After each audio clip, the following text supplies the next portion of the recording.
Hello again, everybody. Barry Hyatt here in Scottsville at the UK Extension Office with my good friend Kelly Burgess, who today we're talking carrots, I do believe. We are. I know we talked orange vegetables last time with butternut squash, and so we are continuing on with carrots today. Fantastic. And so you're going to make a sweet treat too, I think, right? Yes. So these are called morning carrot muffins. It's similar to when I was trying to describe it to a few people over the weekend, a morning glory muffin. So we have carrots and some other more than one kind of produce in it, really. Okay, fantastic. Okay, so I guess we can get started then, right? Sure, let's go for it.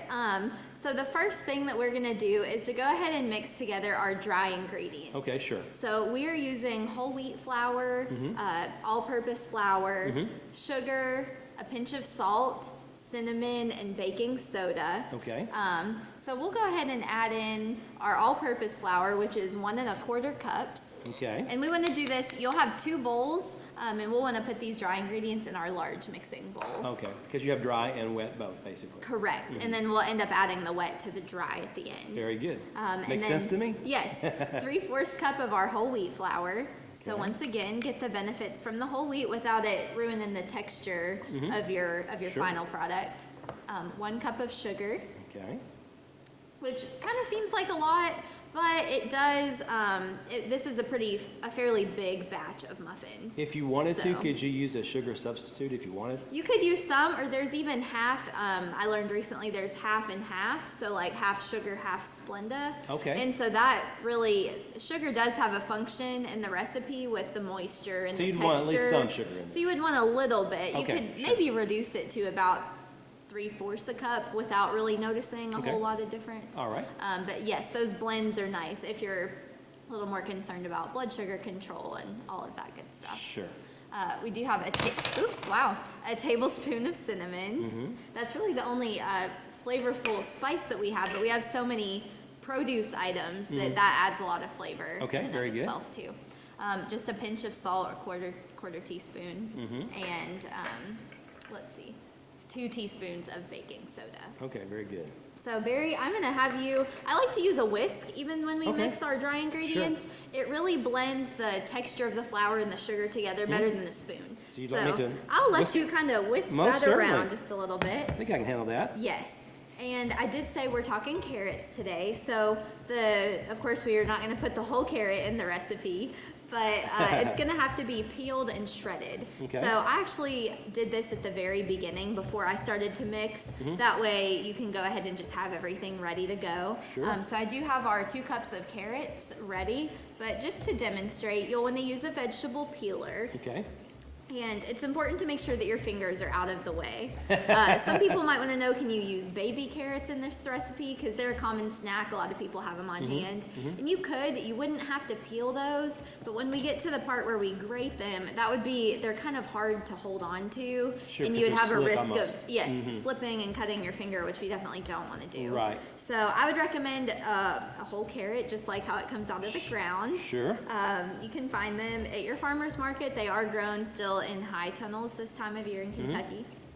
So you'll want to just hold your fingers out of the way and slide the peeler down and away from yourself. And it'll reveal that bright orange pretty color as you just go around the vegetable. So you want to peel the whole thing. And once you have it peeled, you can set the skins aside and you'll grate it. There's different kinds of graters. This is easy because you can just go down like that and rub it on there. I like to hold it over the actual bowl that I'm going to be putting it in. That way you don't have to scrape all the little tiny carrot pieces later. It's just already measured out. Sure.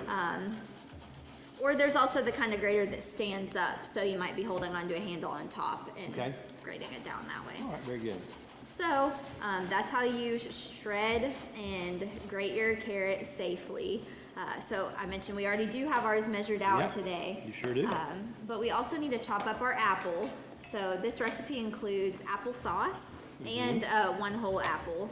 And so we're gonna chop this apple. We want it to be finely chopped. And so that just means cut into small pieces. Sure. And we want to make sure we remove the core because we don't want to end up with that in our. That might not be too tasty. No, it would be a little bit crunchy. A little crunchy. A little crunchier than what With we possibly seeds in have there too, right? mind. Right. So we'll just cut our apple very small pieces.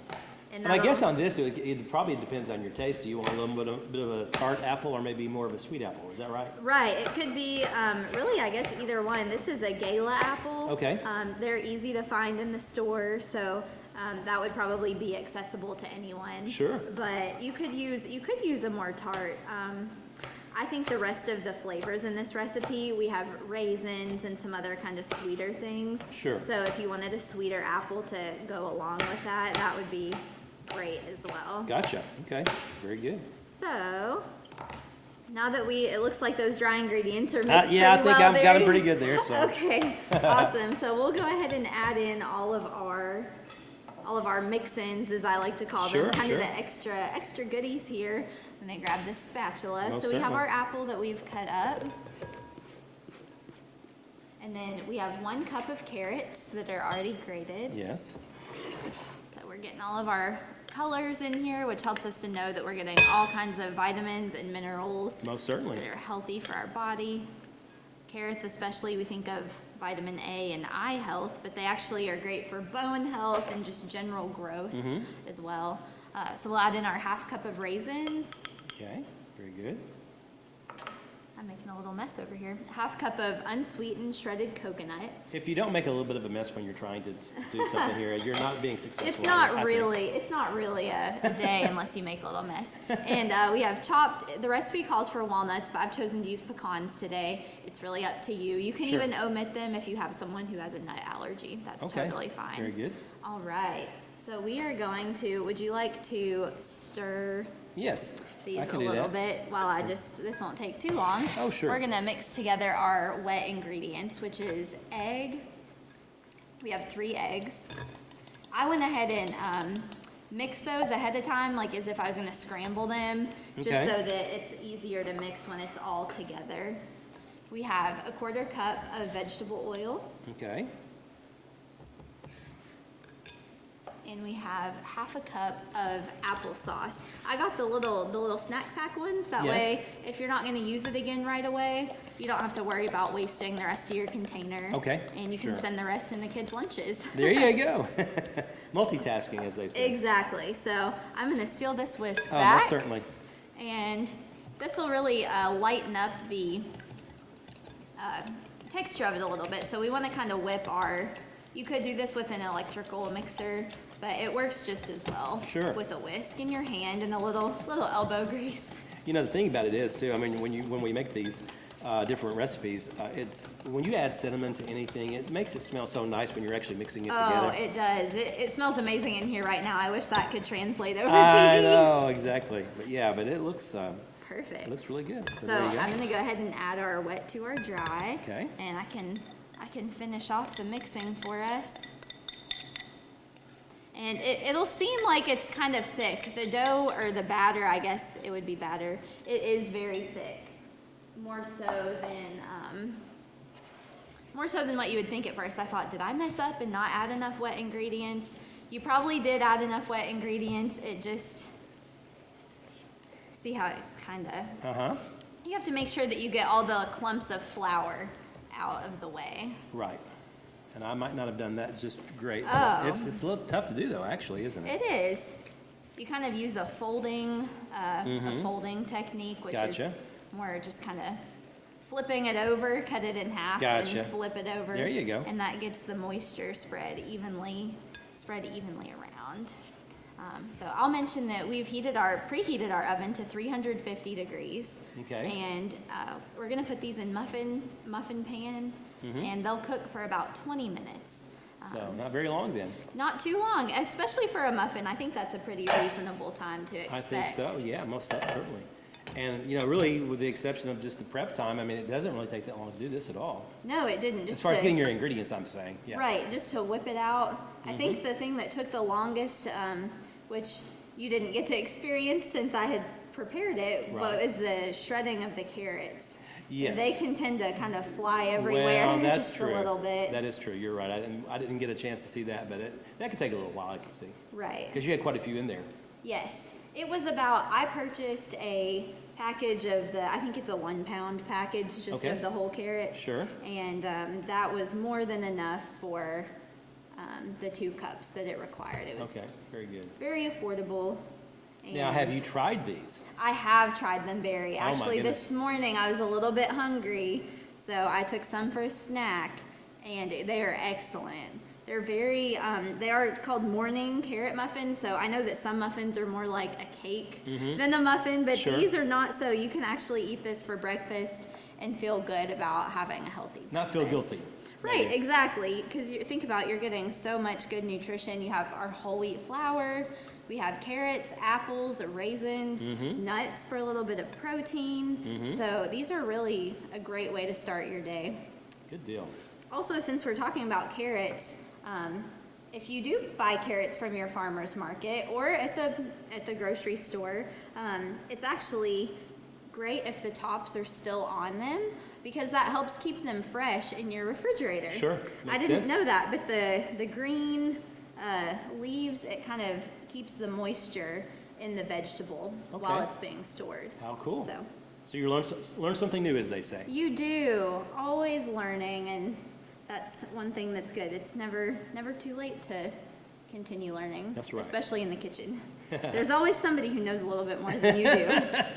In my case, it'd be most people would know more than I do, but that's okay though. Right. All right, so I'm just gonna kind of make sure these are all in their spot. And we, as I mentioned, are gonna put them in the oven for about 20 minutes. 20 minutes of wonderful smells in your kitchen. Oh, isn't that great? That's the best thing about the holiday season too, I think, is just all the baking that goes on, and it just puts a smile on your face, really, doesn't it? It does, and this was, Barry and I were working on this one together, so this is a great recipe that you can have a couple kids doing different things. Most or certainly. pull in some help, recruit, it always helps. Fantastic. Well, hey guys, if you want the recipe, it's oh so easy to get. You can get it in several ways. You can email me at North Central. My email address there is barry.hyatt@nctc.com, or you can simply go to our website. It's www.nctc.com. It will be there as well. Kelly also has another way. Yes, you can search us on Facebook. Plate It Up Kentucky Proud is a great way to find daily inspiration for recipes, and then you can also just put Plate It Up Kentucky Proud in your Google search and find our whole website of recipes organized that way. Fantastic. Well, hey, it looks great. We're going to test it out here just in a couple of seconds. We hope you guys will try this at home as well. Thanks so much for watching. Take care and have a great rest of your day.